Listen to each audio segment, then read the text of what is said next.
KGF के तरह opening माने बहुत दिन बाद हमके लागत है 4 से 5 साल बाद ऐसा दृश्य भोजपुरी सिनेमा के देखे के मिलल बा, भोजपुरी एक्टर के देखे के मिलल बा, भोजपुरी डायरेक्टर के देखे के मिलल बा। आई सब रउआ सबके प्यार और आज लोग साबित कर देनी कि अगर बेहतर सिनेमा केहू करी तो अभी अपन भोजपुरी के जनता अभी लुप्त नइखे भइल। भोजपुरी के जनता आज भी जागल बा। अगर बेहतर सिनेमा हुई तो ओकरा खातिर वो सब अपन दिलो जान लगा देव कि हाँ हमनी के एगो बड़ा स्तंभ खड़ा करे के बा।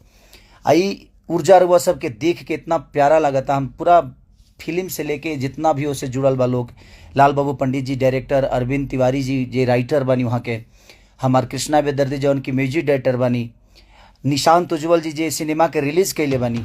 आप देख सकते हैं किस प्रकार भोजपुरी के दबंग सुपरस्टार खेसारी लाल यादव अपने एक्टिंग के बदौलत भोजपुरी इंडस्ट्री का अब तक का रिकॉर्ड तोड़ दिए हैं, जिसकी वजह से इस फिल्म को केजीएफ के फिल्म के साथ कंपेयर किया जा रहा है।